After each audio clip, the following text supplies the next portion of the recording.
بسم الله الرحمن الرحيم الحمد لله رب العالمين اللهم صل وسلم وبارك على محمد وعلى آل محمد اللهم إنا نسألك علما نافعا ورزقا طيبا وعملا متقبلا ربنا تقبل منا إنك أنت السميع العليم وتب علينا إنك أنت التواب الرحيم اللهم انصر المجاهدين وارحم المستضعفين ودمر أعداء الدين واطمس على أموالهم آمين يا رب العالمين.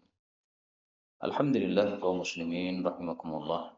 Kita lanjutkan pengajian hadis dari kitab Al-Bulughah karya Al-Imam Ibnu Al-Mulaqqin wafat 804 rahimahullahu taala. Dan kita masih membahas tentang masalah al-jirah wa kaifiyatul qisas. Itu kemarin ini. Monggo Ustaz.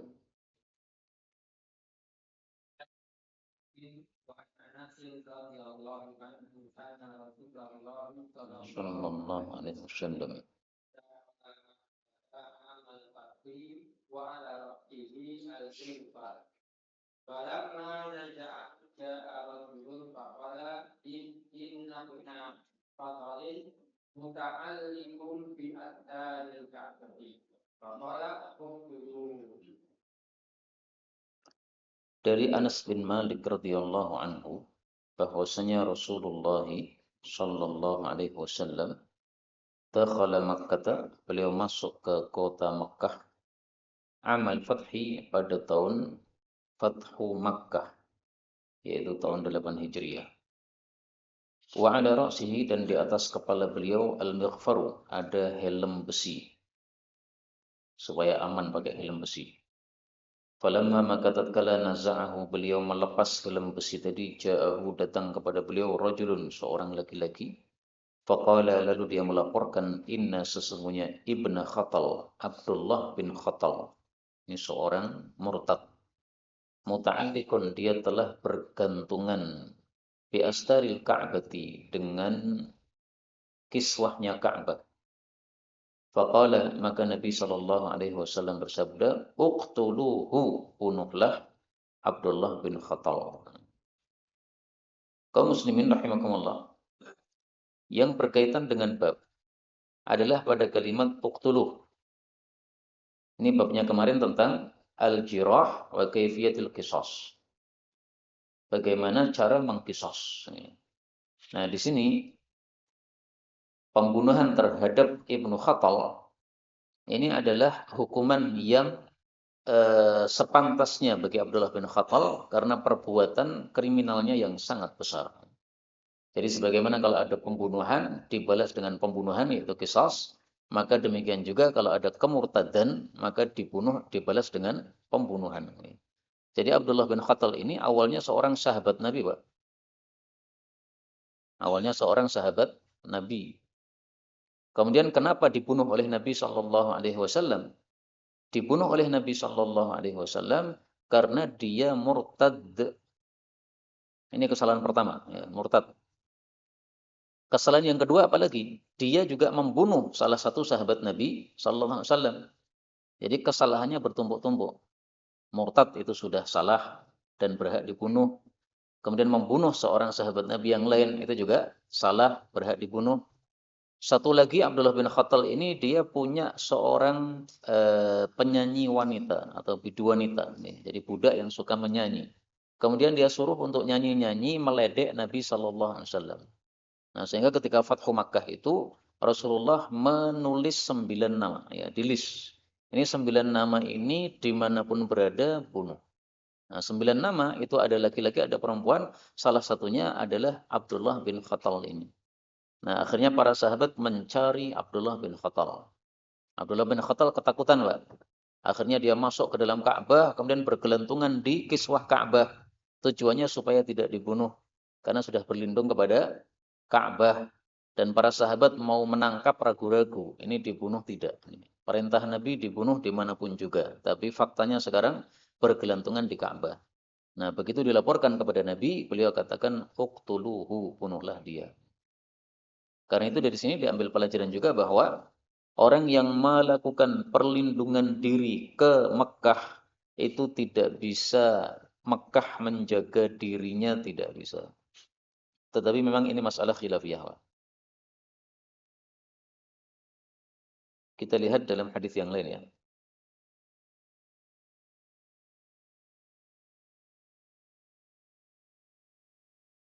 Dalam hadis yang lain disebutkan faqila li Abi Syuraihin ma qala Amrun, apa yang dikatakan oleh Amr. Qala Amr mengatakan ana a'lamu minka ya Aba Syuraih. Saya lebih paham daripada kamu wahai Abu Syuraih. La yu'idu 'asiyan. Mekah itu tidak bisa memberikan perlindungan kepada orang yang berbuat maksiat. Wala farran bidamin. Juga tidak bisa memberikan perlindungan kepada orang yang lari ke Mekah padahal sudah membunuh. Wala farran bi kharbah. Tidak juga bisa melindungi orang yang lari membawa kharbah. Nah, kharbah itu apa? Kharbah itu di sini dikatakan sariqon ihtama bihi. Yaitu orang yang membawa barang malingan dia, nah, kemudian dia menyelamatkan diri ke Mekah. Nah, itu tetap boleh untuk ditangkap dan dipotong tangannya. Nah, ini masalah khilafiyah. Bolehkah kita melakukan kisos di kota Mekah? Bolehkah kita membunuh orang yang membunuh kemudian dia berlindung di Mekah? Dalam hadis ini Rasulullah suruh uktuluh. Nah, maka sebagian ulama berpendapat meskipun berada di Mekah, bunuh.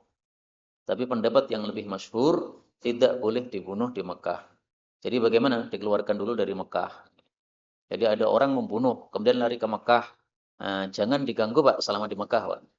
Terus gimana? Digiring ya, dibawa dengan mobil keluar kota Mekah. Begitu sampai sudah keluar kota Mekah, baru kemudian dikisos. Maka Ibnu Umar mengatakan, seandainya saya tawaf di Ka'bah, kemudian saya bertemu dengan orang yang membunuh bapak saya. Sayyidina Umar kan dibunuh kan? Maka saya tidak akan mengganggunya selama masih di Mekah. Jadi kapan dikisosnya? Sampai keluar dari kota Mekah. Karena kota Mekah itu kota yang khusus disebut sebagai kota haram, haram dilakukan pembunuhan padanya. Nah terus bagaimana dengan hadis ini? Ini kan Nabi jelas menyuruh membunuh. Nah ini hukumnya khusus untuk Nabi Pak.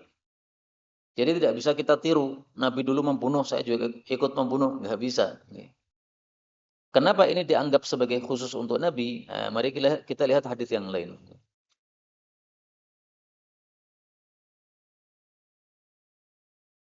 Rasul Shallallahu Alaihi Wasallam bersabda, wa innama tiada lain adzina li fiha. Allah mengizinkan untuk saya di kota Makkah sa'atan min naharin. Hanya sesaat di waktu siang, yaitu dari waktu duha sampai asar, ini waktunya Fathu Makkah. Setelah selesai Fathu Makkah, thumma 'adat hurmatuha al-yaum ka hurmatiha bil ams. Kemudian kembalilah keharuman kota Makkah hari ini seperti kemarin menjadi haram lagi. Nah, maka ini kalimat bahwasanya ini diizinkan untuk Nabi hanya sesaat di waktu siang, yaitu pada waktu Fathu Makkah. Inilah dalil bagi jumhur bahwasanya hukum ini khusus bagi Sayyidina Rasulullah sallallahu alaihi wasallam. Meskipun ya tadi ya, perselisihan pendapat tetap kita sampaikan ya supaya kita ngerti adanya pendapat ulama yang berbeda dalam bab ini. Tapi paling bagus kita memakai pendapat yang masyhur bahwasanya ini khusus bagi Nabi sallallahu alaihi wasallam. Kemudian dari hadis ini juga diambil pelajaran bahwasanya orang masuk Mekah itu tanpa ihram boleh. Di sini ada kata-kata mighfar yang artinya helm besi. Nabi masuk Mekah pakai helm besi, berarti tidak ihram. Dan ini juga masalah khilafiyah. Sebagian ulama berpendapat masuk Mekah harus ihram. Tidak ihram nggak boleh. Meskipun tujuan kita menjenguk orang sakit, tujuan kita misalnya menjenguk anak kita yang kuliah di sana sakit misalnya. Karena ada salah satu jamaah kita dari Solo datang ke Mekah tujuannya untuk menjenguk anaknya karena masuk rumah sakit dan kritis. Nah, apakah wajib masuk Mekahnya itu dengan ihram? Nah, ini diperselisihkan ulama. Pendapat yang membolehkan tanpa ihram ini dasarnya wa ala ra'sihil mutfar. Kepalanya memakai helm besi berarti beliau kondisinya bukan ihram. Nah, adapun yang harus masuk dalam kondisi ihram itu kalau niatannya ke Mekah dua. Niatannya umrah atau haji. Niatannya untuk menjenguk anaknya yang sakit, nggak perlu ihram, ini dasarnya. Faedah berikutnya bahwa kita memakai helm besi, memakai baju anti peluru, memakai senjata untuk menyelamatkan diri, ini tidak melenyapkan tawakal sama sekali karena dilakukan oleh Rasulullah sallallahu alaihi wasallam. Seandainya itu melenyapkan tawakal, tidak akan dilakukan oleh Nabi. Monggo. karena Yahudi ya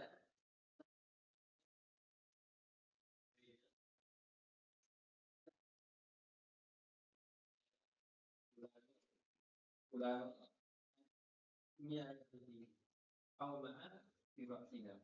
Fa'udiya bihi Nabiya sallallahu alaihi wasallam fa'aqarra wa amara Rasulullah sallallahu alaihi wasallam ayyu radda sudu fil hijrah. Yuraddan wa turadda. Yuradda. Dari Anas radhiyallahu anhu, anna Yahudiyan bahwasanya ada seorang Yahudi, radda, dia telah meremuk raksa kepalanya jariyatin, seorang anak perempuan, baina di antara hajaraini, dua batu.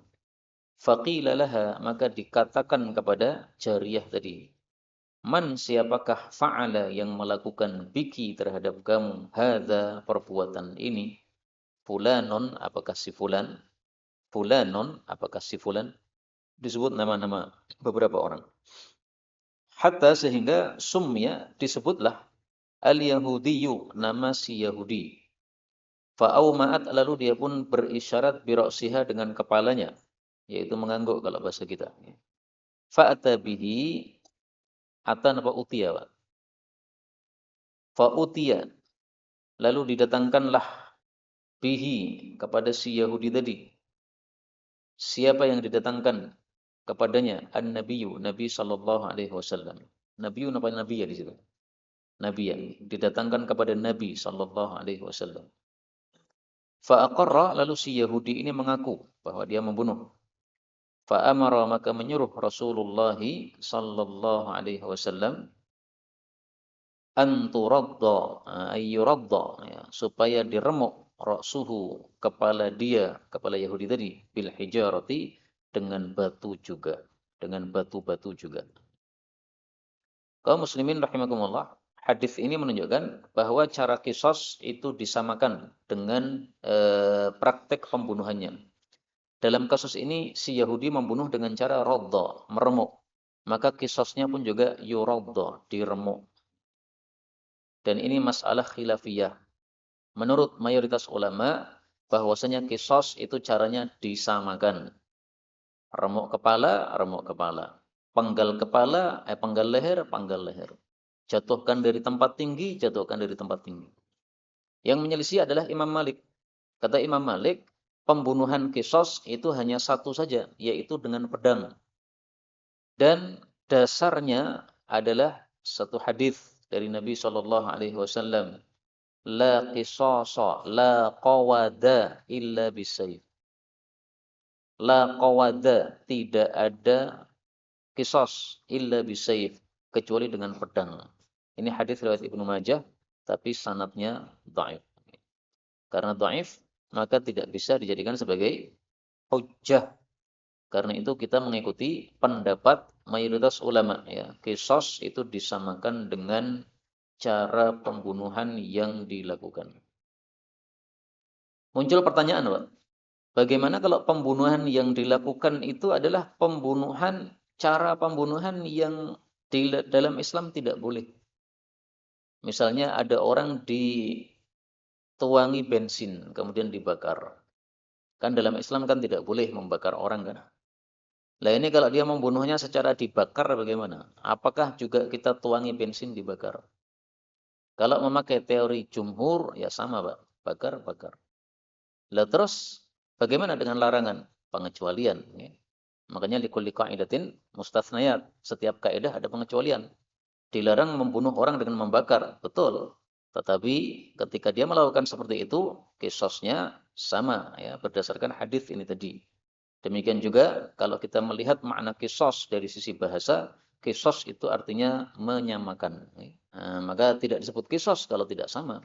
Harus sama dong kalau begitu.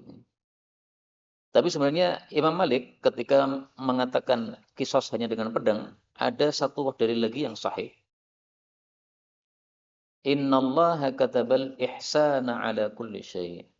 Sesungguhnya Allah itu mewajibkan berbuat baik dalam segala hal. Fa idza qataltum, kalau kalian membunuh, fa ahsinul qitlah. Bunuhlah dengan cara yang baik. Nah, cara yang baik itu yang paling cepat membuat mati, yaitu dengan cara dipenggal lehernya dengan pedang. Tetapi dalil ini memang umum ya, tidak khusus bicara masalah qisas, sehingga kurang tepat kalau dipakai. Tapi ringkasnya yang mengatakan qisasnya hanya dengan pedang saja masih punya dasar atau punya dalil. Sehingga ini khilafiyah yang mu'tabar ya, boleh saja ada perselisihan pendapat seperti ini. Kemudian kita ambil beberapa faedah. Faedah yang pertama, ketika terjadi pembunuhan, maka orang yang dibunuh ini oleh para sahabat ditanya, siapa yang melakukan? Apakah fulan? Apakah fulan?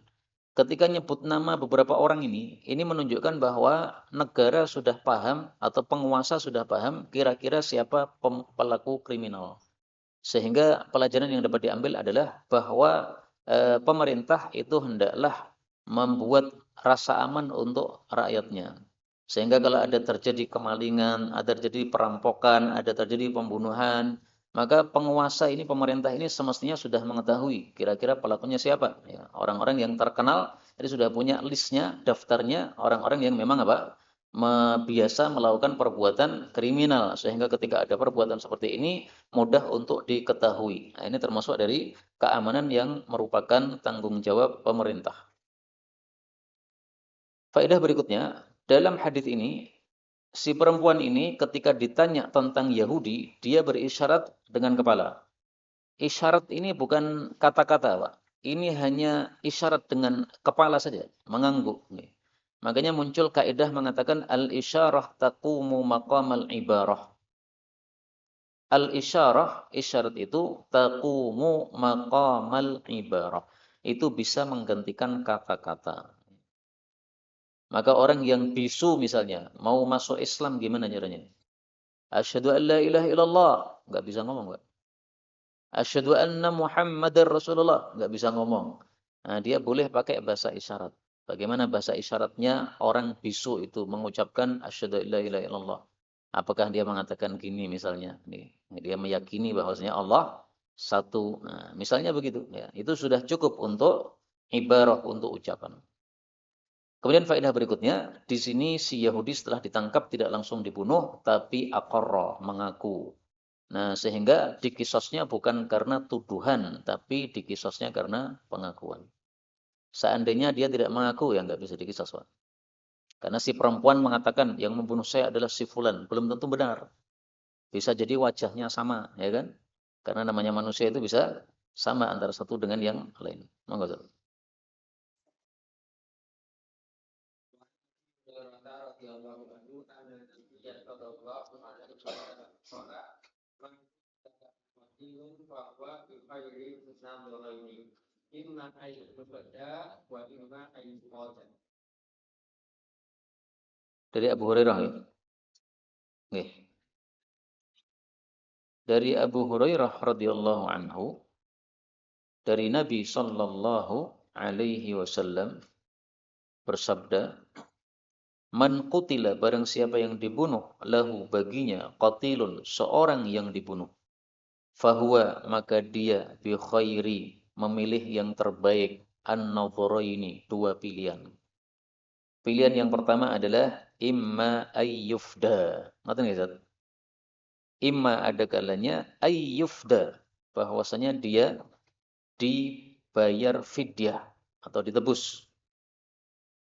Yang kedua, wa imma, dan ada kalanya ayyuqada, bahwasanya dia dikisos. Oh, anan nabi. Ngerti nggih? Ya, saya ngikuti yang di situ karena ini tadi saya tulisan sendiri.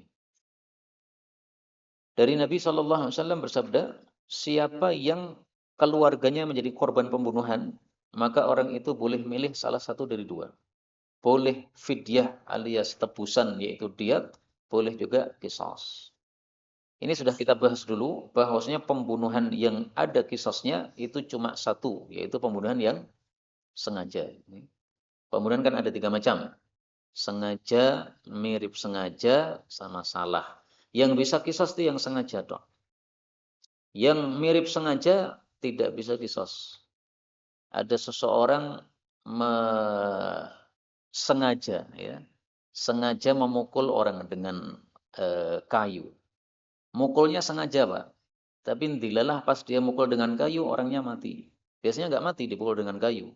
Nah, ini namanya menyerupai sengaja. Ini nggak ada qisas. Atau salah, misalnya seseorang memburu burung, nih. Kemudian dia menembak burung. Ternyata tembakannya mengenai seseorang. Di atas pohon itu ada orang. Nah, padahal dia menembaknya di burungnya, malah kena orangnya tanpa sengaja dia. Ini tidak ada qisas. Yang ada qisas hanyalah yang sengaja. Kemudian kemarin sudah kita bahas juga, syarat untuk bisa mengqisas syaratnya 3. Yang pertama, pembunuhannya sengaja. Yang kedua, bahwasanya darahnya sekufu antara si pembunuh dengan yang dibunuh. Syarat yang ketiga, bahwasanya seluruh ahli korban atau ahli waris dari si korban itu sepakat untuk qisas. Nah, karena itu di sini man qutila lahu qatilun. Siapa yang ada keluarganya dibunuh, fahuwa maka dia boleh memilih. Ini syaratnya adalah boleh memilih qisas apabila semuanya sepakat. Seandainya ahli warisnya 5, yang 4 pilih qisas, yang 1 pilih diyat. Dan dia perempuan, yang 4 ini laki-laki, tetap dimenangkan yang perempuan. Karena syaratnya belum terpenuhi tadi. Dan di sini kalimatnya memang didahulukan fidyah dulu atau tebusan dulu. Adapun qisasnya dinomor 2-kan, diterakhirkan. Kalau benar riwayat seperti ini, maka berarti seolah-olah Nabi menghasung untuk diyat saja. Tidak usah qisas. Karena kalau kita mengambil diyat, itu berarti ada nilai memaafkan. Jadi yang paling berat kan qisas. Bawahnya lagi diyat. Bawahnya lagi sesuai kesepakatan meskipun kurang daripada diyat. Misalnya minta ganti rugi hanya 100 juta. Ya, 100 juta nggak sampai diyat. Karena diyat kalau dinilai mungkin miliaran. Ya. Sekarang mungkin bisa 8 miliar. Karena nilainya onta bisa semakin mahal. Nah, kemudian paling bawah lagi yang paling murah yaitu digratiskan, dimaafkan. Ini semuanya diperbolehkan. Meskipun di sini Nabi hanya menyebutkan 2, tapi berdasarkan dalil-dalil yang lain boleh sampai 4 tadi bilangnya. Yang paling atas qisas, bawahnya lagi diyat, kemudian bawahnya lagi sesuai kesepakatan, bawahnya lagi apa? Dimaafkan total. Berikutnya Ustaz.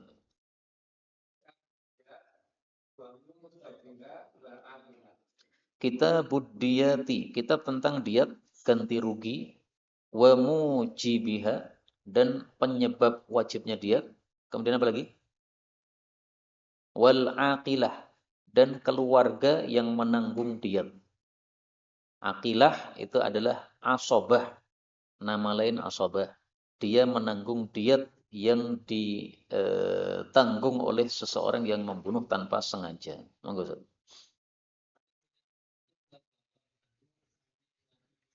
Sallallahu alaihi wasallam.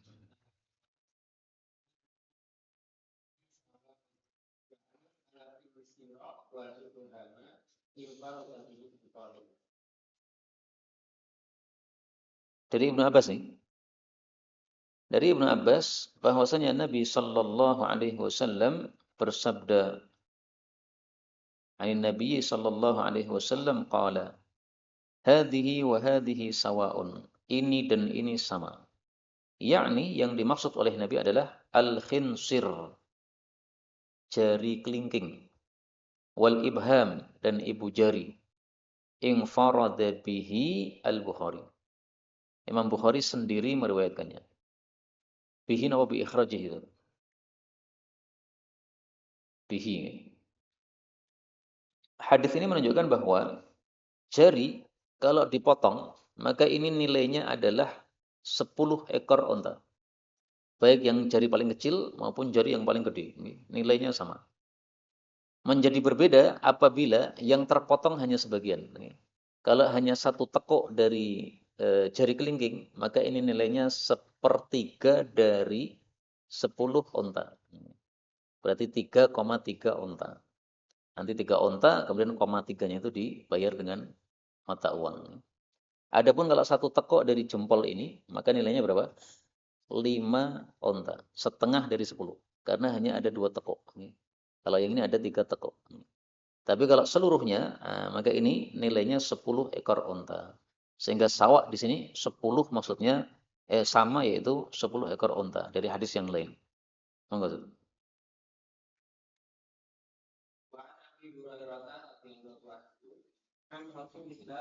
Sallallahu alaihi wasallam.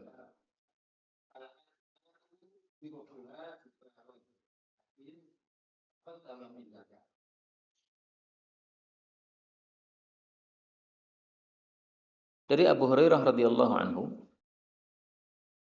bahwasanya Rasulullah sallallahu alaihi wasallam bersabda, al-ajma'u, binatang itu, jarhuha, jarhun apa jurhu? Jurhuha, luka yang ditimbulkan olehnya adalah jubarun, gratis. Maksudnya gratis, tidak ada dietnya. Taqaddama fi zakati. Hadis ini sudah lewat pada kitab zakat.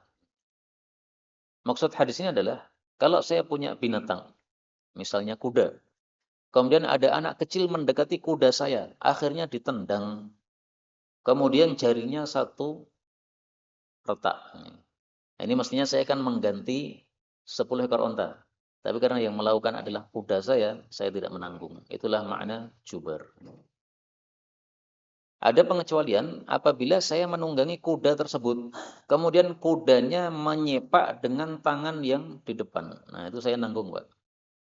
Adapun kalau dia menendang dengan kaki yang di belakang, saya tidak menanggung. Karena saya tidak bisa menguasai kakinya yang di belakang.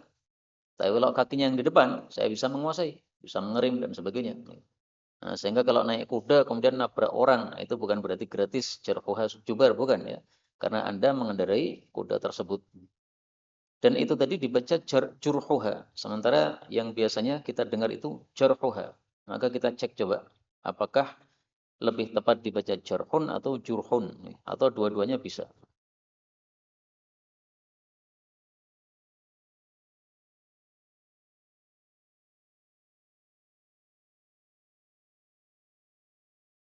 Tapi di sini secara zahir tidak ada pembahasan ya. Nah, nanti kita bahas di waktu yang lain saja, apakah bisa dibaca jurhun atau jarhun atau dua-duanya. Monggo, Ustaz. Iktasalat timro'atani min Zaid. Falamat istabiman ukro bihajarin faqatalatha. Wa ma fi batniha. Faqatamu ila Rasulillah sallallahu alaihi wasallam. Faqadha Rasulullah sallallahu alaihi wasallam anna biyatajani liha burratun akutun au walisatun. Faqadha fi diyatil marati ala akilaiha. Wawar rosaha waladaha waman yahu. Fakoma kamalukun bibak al-hudali. Fakola ya Rasulullah kaifa beriman Aghram. man la syariba wala akala wala nataqa wala istahalla wa mislu dzalika fil qalbi. Fakola Rasulullah sallallahu alaihi wasallam inna huwa min ikhwanil kubal min saji'i billadhi sajal. Ya. Hadisnya panjang ya. Dari Abu Hurairah radhiyallahu anhu berkata, iktatalat, telah bertengkar imra'atani, dua wanita, min Hudzailin, dari suku Hudzail. Yang dimaksud dua wanita ini adalah dua perempuan istri satu orang. Jadi ini madu bertengkar dengan madunya. Karena itu kalau tidak siap pertengkaran begini, nggak usah poligami. Faramat, lalu melemparlah ihdahuma, salah satu dari keduanya, al-ukhra, kepada yang lain. Melemparnya dengan apa? Bihajarin, dengan batu. Dalam riwayat yang lain, tidak dengan batu, tapi dengan besi. Jadi gimana itu? Nah, ada batu yang dilempar, ada besi yang dilempar, dua-duanya dilempar. Faqatalatha, lalu dia pun membunuh si perempuan tersebut, wa ma fi batniha, dan apa yang ada dalam perutnya alias janinnya. Berarti yang dilempar tadi sedang hamil, Pak. Dua-duanya terbunuh.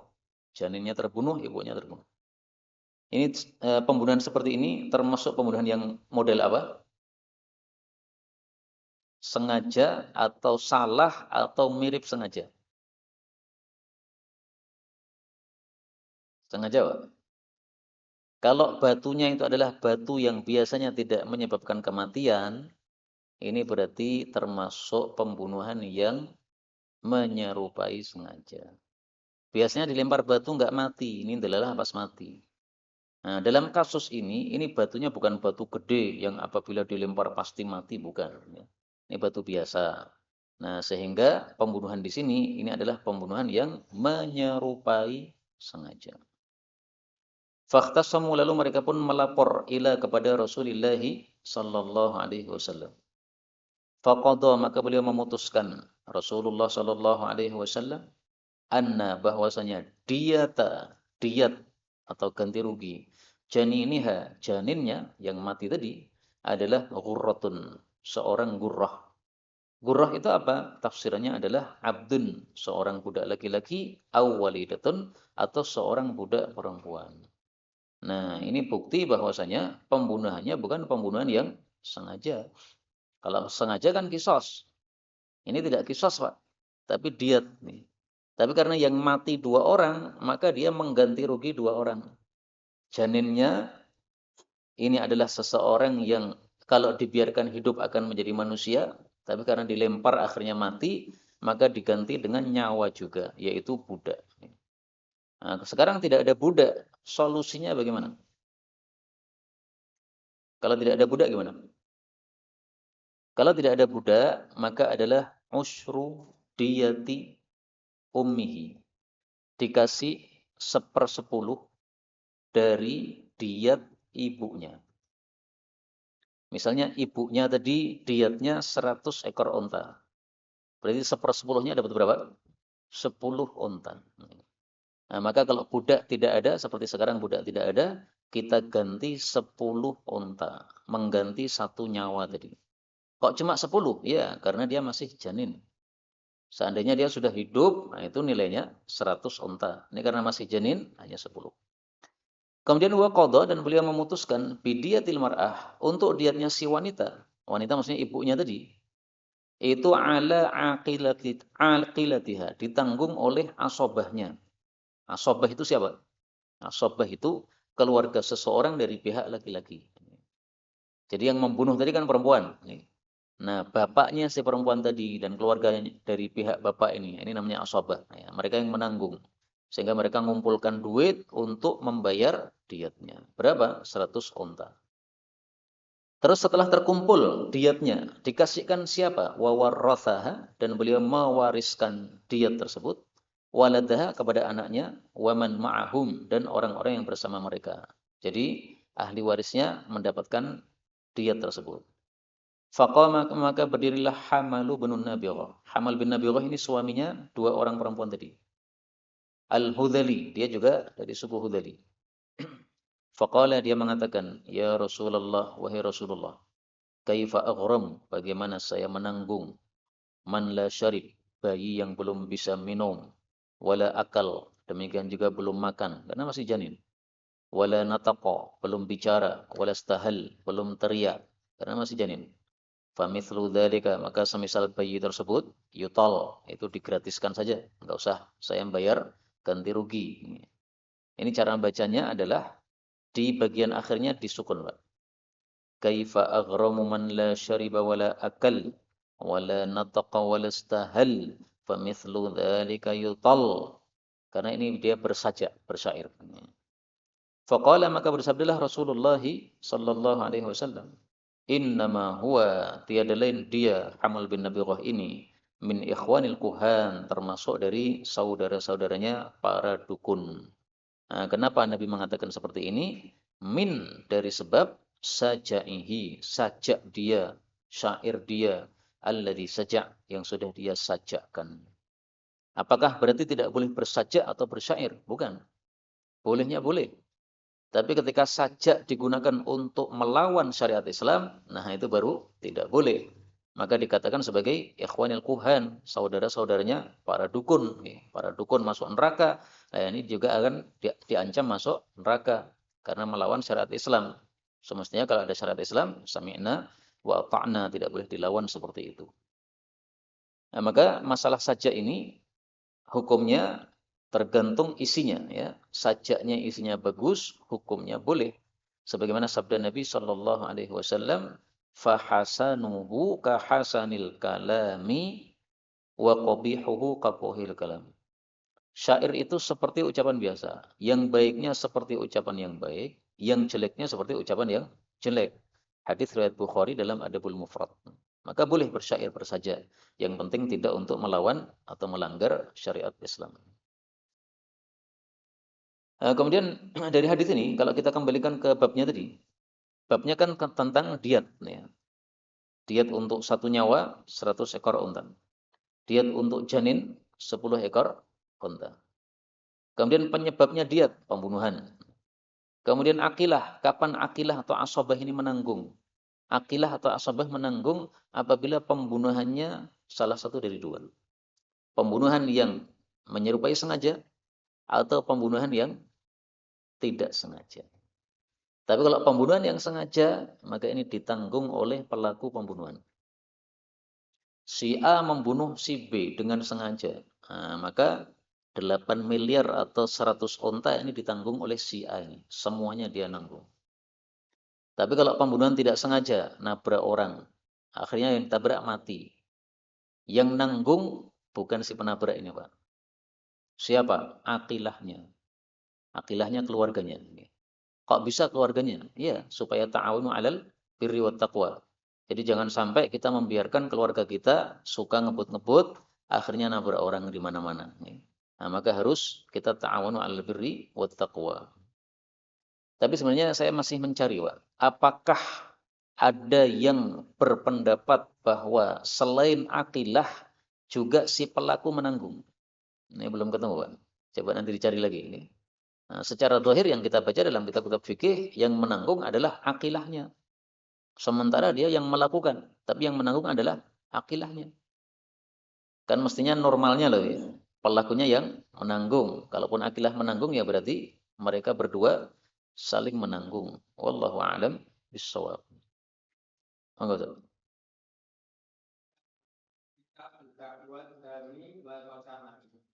Kitabu da'wa ad-dami wal qasamati. Hadisnya panjang nama panjang nih. Kitab tentang dakwaan darah, maksudnya dakwaan pembunuhan. Wal qasamah dan qasamah. Ini tentang qasamah karena hadisnya panjang, kita tunda pada waktu yang akan datang. Tapi saya ringkas. Qasamah ini adalah diambil dari kata-kata qasamun yang artinya sumpah. Dan qasamah ini dilakukan ketika ada pembunuhan tapi tidak diketahui siapa pelakunya. Tetapi ada tanda-tanda seseorang melakukannya. Contoh yang paling gampang, 2 orang bertengkar. Kemudian besoknya kita ketahui salah satu dari keduanya mati. Yang melakukan pembunuhan siapa? Tidak ada yang tahu. Tapi kemarin kita tahu 2 orang ini bertengkar. Jadi kira-kira yang membunuh adalah orang yang bertengkar dengannya. Nah, saat itulah dilakukan qasamah. Caranya bagaimana? Keluarga korban kumpulkan 50 orang, bersumpah masing-masing 1 kali sumpah bahwasanya si pelaku pembunuhan adalah si fulan yang tadi bertengkar tadi. Kalau mereka berani bersumpah 50 kali sumpah, nah maka mereka berhak mendapatkan darahnya orang yang disumpahi tadi. Terus kalau orang yang disumpahi bahwa dia membunuh dan dia tidak terima, maka caranya dia kumpulkan 50 keluarga dia. Kemudian 50 orang ini sumpah juga. Demi Allah, keluarga kami ini yang dituduh membunuh tidak membunuh. Nah, kalau mereka berani bersumpah 50 kali sumpah, maka dia bebas. Jadi qasamah ini kasusnya mirip dengan apa? Napa? Mula'anah. Mirip juga dengan mubahalah. Tapi yang paling mirip ya mula'anah. Mula'anah suami menuduh istri berzina. Istri tidak terima, maka dia bersumpah. Tapi kalau bedanya mula'anah sumpahnya cuma 5 kali. Untuk qasamah sumpahnya 50 kali. Kalau tidak berhasil mengumpulkan 50 orang gimana? Karena mengumpulkan 50 orang juga nggak gampang, Pak. Kumpulkan berapapun ada, yang penting sumpahnya 50 kali. Berarti kalau terkumpul 25 orang, masing-masing satu orang sumpahnya 2 kali. Terkumpul 5 orang, berarti masing-masing orang sumpahnya 10 kali. Begitu. Kok mendadak begitu? Kenapa? Nah, ini sudah syariat. Dan ini qasamah termasuk dari warisan jahiliyah. Dulu pernah ada di masa jahiliyah qasamah. Kemudian Nabi datang menetapkan qasamah tetap dilakukan. Nah, karena itu tidak semua ajaran jahiliyah ditolak oleh Nabi SAW. Ada yang ditolak, ada juga yang dilanjutkan. Nah, qasamah ini termasuk yang dilanjutkan. Baik, ini sebagai ringkasan bagi masalah qasamah karena hadisnya panjang. Insya Allah kita baca di waktu yang lain. Tapi sisa waktu kalau ada pembahasan, baik yang berkaitan dengan tema maupun yang lain, dipersilahkan.